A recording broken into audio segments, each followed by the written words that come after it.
सोचिए, इतिहास की सबसे खतरनाक मौसम की घटना, और अब जरा ये सोचिए कि वैज्ञानिक कह रहे हैं कि वो वापस आ रही है, और इस बार शायद पहले से भी ज्यादा ताकतवर होकर। जी हां, 2026 के लिए एक ऐसी ही चेतावनी जारी की गई है जो एक बहुत बड़ी तस्वीर दिखा रही है। देखिए, ये सिर्फ एक हाइपोथेटिकल सवाल नहीं है। ये एक असल चेतावनी है, जिसकी गूंज हमें आज से लगभग 150 साल पहले हुई एक भयानक तबाही में सुनाई देती है। और ये समझना बहुत जरूरी है कि दांव पर आखिर लगा क्या है। आज जो खतरा हमारे सामने है, उसे समझने के लिए हमें थोड़ा पीछे इतिहास में चलना होगा। एक ऐसे दौर में जब कुदरत ने पूरी दुनिया को घुटनों पर ला दिया था। साल था 1877। भारत, चीन, ब्राजील और अफ्रीका, ये सारे देश एक साथ एक भयानक अकाल की चपेट में आ गए। अकेले भारत में ही करीब करीब 2 करोड़ लोगों की जानें चली गईं। ये सिर्फ नंबर नहीं हैं, ये वो परिवार थे, वो गांव थे जो एक ऐसी ताकत के सामने मिट गए जिसे वो समझ तक नहीं पाए। इस तबाही की वजह कोई जंग नहीं थी, कोई महामारी भी नहीं। इसकी जड़ें तो हजारों किलोमीटर दूर प्रशांत महासागर में थीं, जहां मौसम का एक जबरदस्त बदलाव शुरू हुआ था। और अब दुनिया भर के वैज्ञानिक ऐसे सबूतों की ओर इशारा कर रहे हैं जो बताते हैं कि इतिहास शायद खुद को दोहराने की तैयारी कर रहा है। तो ये जो आने वाला खतरा है, इसके असर को पूरी तरह से समझने के लिए हमें पहले ये समझना होगा कि इसके पीछे का साइंस क्या है, यानी ये एल नीनो आखिर है क्या। अगर बिल्कुल आसान भाषा में कहें तो एल नीनो तब होता है जब प्रशांत महासागर का एक बहुत बड़ा हिस्सा जरूरत से ज्यादा गर्म हो जाता है। ये नाम 7वीं सदी में पेरू के मछुआरों ने दिया था। अब सोचिए, जब खरबों लीटर पानी एक साथ गर्म होता है तो वो इतनी जबरदस्त एनर्जी छोड़ता है कि पूरी दुनिया का मौसम, हवा, पानी सबका मिजाज ही बदल जाता है। यहाँ देखिए, नॉर्मल और एल नीनो वाले साल में फर्क बिल्कुल साफ है। आमतौर पर जो ट्रेड विंड्स होती हैं वो गर्म पानी को एशिया की तरफ धकेलती हैं, इससे भारत में मानसून अच्छा आता है। लेकिन एल नीनो के दौरान ये हवाएं कमज़ोर पड़ जाती हैं, गर्म पानी अपनी जगह पर ही बना रहता है और बारिश का पूरा सिस्टम ही गड़बड़ा जाता है, जिससे भारत जैसे देशों में सूखे का खतरा बढ़ जाता है। तो ये तो हुई एक नॉर्मल एल नीनो की बात, लेकिन 2026 में जो आने का अनुमान है वो सिर्फ एल नीनो नहीं बल्कि एक सुपर एल नीनो है, और इसके पीछे 2 बहुत बड़ी वजह हैं। चलिए, इस खतरे की परतें खोलते हैं। पहली परत है हमारी दुनिया का मौजूदा तापमान। क्लाइमेट चेंज की वजह से हमारी दुनिया पहले ही 1.4 डिग्री सेल्सियस ज़्यादा गर्म हो चुकी है। ये जो छोटी सी बढ़त लग रही है ना, यही दुनिया भर में तूफान, बाढ़ और सूखे की वजह बन रही है। अब इस पहले से गर्म दुनिया के ऊपर एक और परत जोड़ते हैं। एक ताकतवर एल नीनो खुद तापमान को और 1.5 डिग्री सेल्सियस तक बढ़ा सकता है।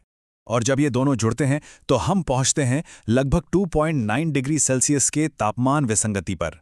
ये वो लेवल है जो ह्यूमन हिस्ट्री में पहले कभी नहीं देखा गया।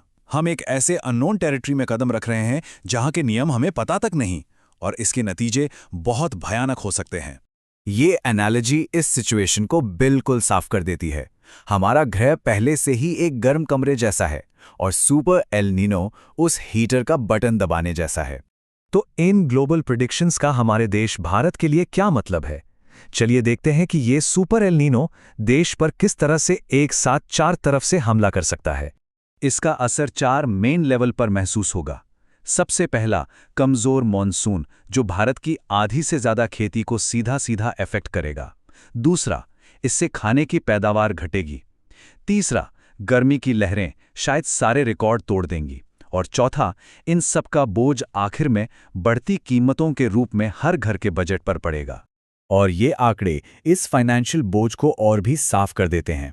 एक एवरेज एल नीनो में खाने की महंगाई 5% तक बढ़ जाती है, लेकिन एक सुपर एल नीनो में ये उछाल लगभग 2 गुना यानी 9% तक जा सकता है।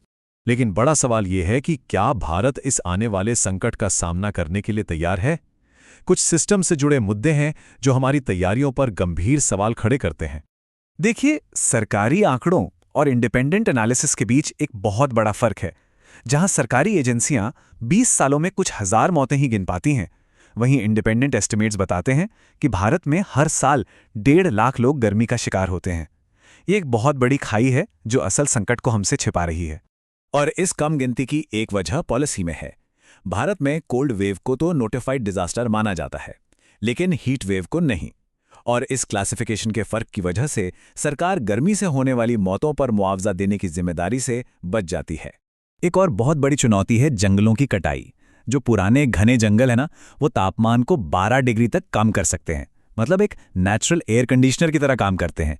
लेकिन 2015 से 2019 के बीच लगाए गए हर एक वर्ग किलोमीटर के नए जंगल के बदले 18 वर्ग किलोमीटर पुराने जंगल काट दिए गए। इन सारी चुनौतियों के बावजूद ऐसा नहीं कि सब खत्म हो गया है, उम्मीद अभी भी बाकी है और रास्ता भी है। चलिए अब उन सॉल्यूशंस पर ध्यान देते हैं जिन्हें हम सब मिलकर अपना सकते हैं। देखिए, समस्या की जड़ का एक बड़ा हिस्सा हमारी एनर्जी नीड्स हैं। भारत की 70% बिजली आज भी कोयले से बनती है, जो क्लाइमेट चेंज की एक मुख्य वजह है, और यहीं से बदलाव की शुरुआत भी हो सकती है। ये वो कदम है जो मिलकर एक बड़ा बदलाव ला सकते हैं। पुराने पेड़ों को बचाना नए पेड़ लगाने से भी ज्यादा जरूरी है। दोपहर की तेज धूप से बचना और ORS जैसे पेय से हाइड्रेटेड रहना हमारी पर्सनल सेफ्टी के लिए बहुत जरूरी है। और सबसे जरूरी, अपनी छतों और बालकनियों पर सोलर पैनल लगाकर हम सब इस बदलाव का हिस्सा बन सकते हैं। हमारी आने वाली गर्मियों की कहानी अभी इसी वक्त लिखी जा रही है। सोचिए, 2026 में जो बच्चे पैदा होंगे, क्या 45 डिग्री की गर्मी उनके लिए एक नॉर्मल बात होगी? अगर हम अपने जंगलों को बचाने और क्लीन एनर्जी को अपनाने में नाकाम रहते हैं, तो शायद हर साल एक सुपर एल नीनो जैसा ही महसूस होगा। सवाल सिर्फ एक है, इस कहानी को लिखने में हमारी भूमिका क्या होगी?